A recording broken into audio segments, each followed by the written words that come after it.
Okay, so happy Friday. Today's October 2nd, 2020. We will read for comprehension and recall in order to do well on testing. We will use inferencing skills, that's what I like to call riddle skills, right, to improve our test taking skills. And like I talked about with poetry plenty of times, right, just paying attention to details and using those details to figure out the answer, that's just the best way to figure out tests. And our close, well, how does reading informational text differ from reading narrative text? How are articles different from stories? And we want to get good at doing both. A lot of us are good at one or the other. And I'll look at like old STAR test results from my students. And one kid will get 11 out of 13 on the information, but only 4 out of 13 for the story, for the narrative, or vice versa. But very few of us do well on both. And I want us to be able to do well on both. And learning how to do that is so powerful, ladies and gentlemen. Like I keep saying, and I'm going to keep saying, anything you want to do with your life, you have to take a test. Even if you want to be a mechanic or you want to be an HVAC technician. Of course, if you want to be a lawyer or a doctor or a teacher, you definitely have to take tests for everything. So being able to build those skills is so important and so powerful. Speaking of building our skills, it's more than just skill, isn't it? It's attitude. And if your attitude is normally negative, being positive on purpose, that's the best thing you can do. So come on, unmute yourself. Say it with me. Let me hear you. What are you? I'm smart, confident, and successful. Thank y'all so much. And how do you feel about testing? I love testing. It's so much fun. And look, the last one, I've changed this one up. How do you feel about schoolwork? The harder I work, the smarter I become. Absolutely. Thank y'all so much. And if everybody starts thinking this way, oh my God, it can really change the way you do in school and how you think about school. So keep that in mind. Okay, so we are going to be doing a reading test today. And it's short because I know it is Friday. But if you really don't feel like doing this today, good. And I say that with all kindness. I call it brutal kindness. A lot of times, and you will notice, people that had me last year, oh, it's the day before Thanksgiving? Great, we're going to do a test. Or we're going to have to write an essay. And I give people hard assignments before a break on purpose. Because guess what? Nobody feels like taking a test. Nobody feels, especially STAR testing. Most of us are done with STAR testing. But when we get to the ACT or the SAT, oh my God, I have to spend 4 hours. I have to take 4 different tests. Oh, this is terrible. And if you let that thinking control you, you've already lost before you got started. We have to understand, man, we have to work when we don't feel like it. The more we practice doing that, the easier it becomes. We build muscle, and we all got to have that muscle for taking big tests. So this is a small test. You're welcome, very small. And you'll know more what I'm talking about here in a minute. So if we go into Schoology,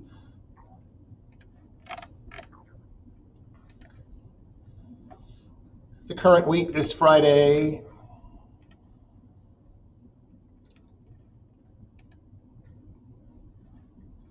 And there's 3 things in there. Dia de los Muertos informational text Q&A. If you click on it and click on it here, it should open up a copy. I had some students tell me it wouldn't open up on the first time, but if you refresh the screen, it should open up. And then you should get a Google Doc that looks like this. Dia de los Muertos comes to life across the Mexican diaspora. And it's an article. And then after the article, there are 4 multiple choice questions. That's all we're doing today. 4 multiple choice questions. 1, 2, 3, 4. And just for me to get an idea of how you are with multiple choice testing, and for you to understand, okay, how good am I at this? What do I need to do? And so we can be good at it, because we are going to be taking a multiple choice test in a couple of weeks. Well, half of it. Half of it's multiple choice, half of it's a short essay. And I want everybody to be able to do their best. So we're going to practice this. We'll probably do this one today and one more next week. So when we get to the test, y'all are going to be riddle masters. And you're going to show that test who's boss, because the harder you work, the stronger you get, the smarter you get. Okay, so get that open. Once we're done with that, we're going to take a quiz as a quiz on Socrative. So let me get back to what we're supposed to be doing. But before I tell you more about the testing and about anything else, I want to tell you about our reading test hacks. And everybody knows about the videos for hacks, for life hacks, and this hack and that hack. Well, I've got testing hacks, and I think they're very important for us to think about how we test and what we do. So, of course, you have to read carefully and highlight the key words in the text of the question. And that's the thing. If you don't understand what the question is asking you, how are you going to get it right? You got to be sure you know, okay, this is exactly what they're asking me. And this is what I'm looking for. And then you use your riddle skills. So once again, highlight the keywords of the question. And then if the question is find the main idea, well, in informational text, almost always, if you reread the first and the last paragraph, you'll be able to see it. They always kind of sum things up in the conclusion, or they set it up in the introduction. So for informational text, always reread the first and last paragraph. If it says in paragraph 7 or in paragraph 4, go back and verify. If you don't go back and verify, that means you want to get it wrong. That's all there is to it. But it's work. I have to turn back 2 pages and I have to read again. Yes, good. Suffer. It's good for you. You're suffering to help yourself. So go back and read that paragraph, and then you'll be able to figure it out. The final hack that I'm going to give is today, what if there's 2 good answers, Mr. Carvajal? Damn, they both sound good to me. What do I do? Well, you pick the one that matches closest to the main idea. And that is almost always the correct one. So it makes a difference. Pick the one, oh, what's the main idea? Oh, yeah, oh, this one is more like the main idea. Let me pick that one. And that's there. And then, of course, all the basic reading skills that you know, like mark out the wrong answers, check the ones that you think are right, pick from the ones there, look for things that are obviously wrong. Stuff like that makes a difference. So that's it for that. Okay, so let's get to our text. I'm going to go ahead and get it open. Take a minute to get it open. And I'm going to read it with you on the screen. We're going to read the whole thing together. So we all kind of get done together, and then we can go into the quizzing. So get yours open on the screen so you can answer the questions at the end and not have to fumble in.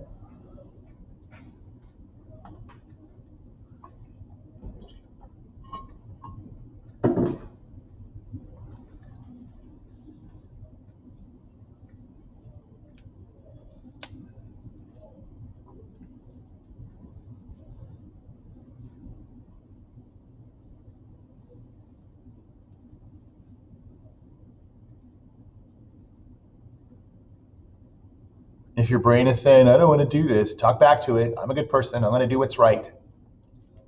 Put your phones aside if you're on your phones and pay attention.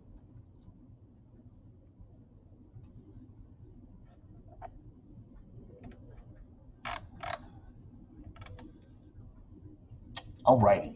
So when it comes to reading informational text or anything they give you, I think I mentioned this yesterday, a lot of people love to skip the little background information, the little summary at the top. Don't do it. Take the extra 15 seconds to read the background information because that helps you make a picture in your mind. And if you have a picture in your mind, you're going to understand it better. And then, like I always say, let me connect to myself. For those of us that aren't Hispanic, it might be a little difficult, but you still can be able to think about, oh, my family or my life or so forth. That makes a difference. If there's any kind of a picture or a graph, read the information under that. Everything you do to prep yourself for reading and for imagining is definitely worth the time and effort that it takes. So let's go ahead and read with me, and we're going to get to the end of this pretty quick. So Dia de los Muertos comes to life across the Mexican diaspora by Isabel Dobrin, 2017. Dia de los Muertos, also known as Day of the Dead, is a Mexican holiday celebrated throughout Mexico, as well as in other places by people with Mexican ancestry. As you read, take notes on the various practices to celebrate Dia de los Muertos. And that's a cool picture there. Decorative sugar skulls line the front of the colorful four-tiered altar. Campasuchiles in bloom are scattered between painted skeletons. Unlit candles and plates of food resting on pink papel picado and intricately designed tissue paper. 3 banners hang above the display. In the center, La Catrina, the female skeletal figure that has become an icon for the occasion, is painted with a declaration, Dia de Muertos, Day of the Dead. So basically, this is just a description of what they're showing us here, right? Let's continue. Adolfo Arguello came to the Mexican Cultural Institute in Washington, D.C. to admire this lavish Day of the Dead altar and note the ofrendas he was missing for his altar at home. It's the first one he and his wife, who moved to D.C. about a year ago, will have in their home, and the first Day of the Dead holiday for their 7-month-old daughter, Maya. I want her to understand what it means to my culture, he says, looking at the grand display. Day of the Dead is traditionally celebrated in Mexico on November 1st and 2nd, All Saints' Day and All Souls' Day, respectively. And I think this is like the...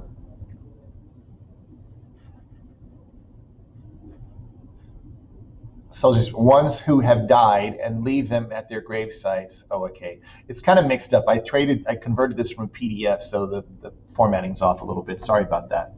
So traditionally, All Saints' Day, all those respectively. Celebrants make ofrendas or offerings. Okay, I was wondering what ofrendas was. Ofrendas are offerings to the spirit of the loved ones who have died and leave them at their grave sites or place them on makeshift altars at home. Dia de los Muertos has its roots in pre-Columbian cultures and beliefs. Before the Spanish arrived in what is today Mexico, the Aztec gave offerings to their deceased ancestors as part of their death rituals. After the Spanish came, the celebration morphed to incorporate Catholic beliefs and practices, creating this deeply religious, syncretic tradition. When he was young, Arguello and his family celebrated the holiday with an altar in their house in Chiapas, Mexico, and would visit his grandfather's tomb. There they would bring him his favorite food and wine and play his favorite music while sharing stories about their time with him. Now Arguello wants his multicultural daughter, who was born in the U.S. to parents of Mexican and Dominican descent, to have a piece of the tradition too, shaping and sharing Mexican culture. Over the last several years, a growing number of people of Mexican and other Latin American descent have celebrated Day of the Dead throughout the U.S. The Mexican diaspora to the statues during the 1990s through the early 2000s largely contributed to that, says Alberto Fierro, executive director of the Mexican Cultural Institute. Each year, the Institute displays an altar honoring different Mexican people. This year's altar is dedicated to a number of cultural figures who helped shape and share Mexican culture. It's also dedicated to the victims of the deadly earthquakes that rocked Mexico in September, killing hundreds. Historically, Day of the Dead festivities were popular in indigenous areas in Mexico, but in the 1980s, the celebration spread to more urban areas of the country, Fierro says. Ofrendas, offerings, became visible in places such as public buildings and museums. In 2008, UNESCO added the indigenous festivity dedicated to the dead to its list of intangible cultural heritage. It was the first cultural practice from Mexico recognized. The tradition has largely been associated with the Mexican working class, but the country's middle class has rediscovered it in recent years for 2 reasons: the celebration's appearance in pop culture and its popularity in the U.S., says Andrew Chestnut, a professor of religious studies at Virginia Commonwealth University. In the past, they would have ignored it or derided it. Now they find it cool and hip, he says. Scenes of a Dia de los Muertos parade appeared in the 2015 James Bond installment Spectre. Apparently inspired by the film, Mexico City hosted its first Day of the Dead parade in 2016, which brought thousands of participants celebrating in the streets. This year, Day of the Dead celebrations are taking place in major cities across the U.S., including San Antonio, Los Angeles, Chicago, and Fort Lauderdale, Florida. Culture is alive. With more people observing the holiday, sharing the tradition's history, and keeping its integrity at the heart of the celebration is a continuing mission for educators. You see it so popularized in mainstream pop culture, the commercialization and commoditization of it. There's some danger in that, says Melissa Carrillo, the new media and technology director at the Smithsonian Latino Center. The Latino Center offers a range of community events to educate the public about the history of Day of the Dead and the importance of the ofrendas. It also tracks how people choose to practice a celebration as a way to document its evolving contemporary tradition. The Chicano movement in the US, for example, shared the tradition to show as a show of pride, she says. Meanwhile, in Mexico today, some use Day of the Dead to make political statements, calling out the country's high murder rate, Chestnut says. Where and how the tradition is celebrated has changed over time, but that's part of the culture, Fierro says. The theme and spirit of Dia de los Muertos has remained throughout those transitions. Culture is alive, Fierro says. It moves, it changes. Okay, so that's our reading. We have 4 questions to answer. And it's got stuff after. You don't have to do that. Happy Friday. We don't have to write. Just the 4 multiple choice questions. So if you go into Friday's work, and you will see practice quiz on Socrative.com. This quiz is a grade. It's not going to go until next week. But, I mean, I'm trying to find out how you do on testing and what you know. So if you literally missed every single thing, you're going to get a 70. 1 right, 75, 2 right, an 80, 3 right, a 90, 4 right, 100. So the lowest grade you can make, if you literally miss everything, you're still going to get a 70. Why am I doing this? Because I want you to try and see where you're at and be okay with it. So remember our positive affirmations. I love being smart. The harder I work, the smarter I become. I am smart, confident, and successful. The quiz taking info is on Socrative, and it's only to input the answers. So you're still going to look over here and figure out which is the right one. And then if you know 1 is A or whatever it is, that's what you're going to look for and put in. The questions are not on Socrative, only the answer choices. So just be aware of that. Don't be shocked if there's nothing there, because that's just to input your answers. You can highlight, remember, highlight the parts of the question that you think are important. You can highlight and turn the color red if that's a bad answer, or green if you think it's a good, just like you would practice doing it online. So if you go into Socrative, I always want to call it Socrative. Where is it? Here are the access codes. We're in 5th period, so it's Carvajal 5, and it's all run together. Notice there's no space, F-I-V-E, Carvajal 5. Click here to go to the quiz. If it doesn't open up, click again, and it should open. You go to login, right? Of course, you're going to log in as a student. And what class are we in, Mr. Carvajal? Carvajal 5. And then once you get in, please put your last name first.